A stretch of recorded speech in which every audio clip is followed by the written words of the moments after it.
Hello everyone, আজকে আমি একটা পার্সেল আনবক্সিং করে দেখাবো আপনাদেরকে। এটা খুব দরকারি একটা পার্সেল, উপকারী একটা পার্সেল বলা যায়। এটা আমি অনলাইন থেকে অর্ডার করেছিলাম। এটা হচ্ছে সুইট স্লিম বেল্ট, আর এই বেল্টের রিভিউ দিব আজকে আমি আপনাদেরকে।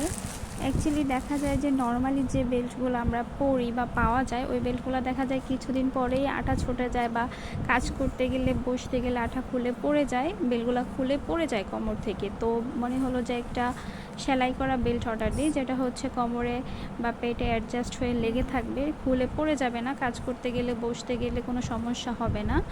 তাই আমি এই বেল্টটা অর্ডার করেছিলাম। বেল্টটা হচ্ছে made in India, designer in USA. তো এই বেল্টটা আমি অর্ডার করেছিলাম। খুবই সফট আর খুব পাতলা দেখা যায় একটা বেল্টটা, বাট বেল্টটা ভালো, খুব আরামদায়ক। আপনারা যদি অরিজিনাল সুইট স্লিম বেল্টটা পারচেজ করতে পারেন, তাহলে কিন্তু এই বেল্টটা আপনারা অনেক দিন পর্যন্ত লং লাস্টিং ইউজ করতে পারবেন। এই বেল্টটা অনেকটাই মেদ ভুঁড়ি কমাতে সাহায্য করে। আপনারা হচ্ছে গোসল অ্যান্ড হচ্ছে ঘুমানো ছাড়া বাকি অল টাইম যদি ইউজ করতে পারেন, তাহলে কিন্তু এটা অনেকটাই মেদ ভুঁড়ি কমিয়ে ফেলে।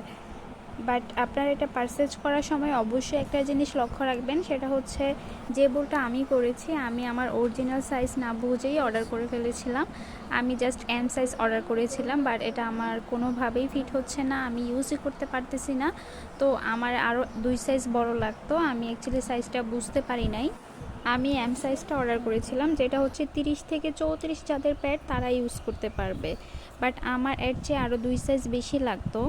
আমি অ্যাকচুয়ালি ভেবেছিলাম এটা অনেকটা রাবার সাইজ, যেটা হচ্ছে অনেকটা বড় হবে, তাই আমি একটু ছোট সাইজটা অর্ডার করেছিলাম। বাট এটা অনেকটা বড় হয়, অনেকটা রাবার ওই রকম না, এটা অনেকটাই ফিটিং, যেটা হচ্ছে আপনার অরিজিনাল মাপ অনুযায়ী নিতে হবে। সো এই ভুলটা আপনারা কেউ করবেন না, আপনারা সঠিক মাপটা জেনে তারপর অর্ডার করবেন যদি অনলাইনে অর্ডার করে থাকেন। তো আজকের জন্য এতটুকুই। সবাই ভালো থাকবেন। ভিডিওটি ভালো লেগে থাকলে অবশ্যই সাবস্ক্রাইব করবেন।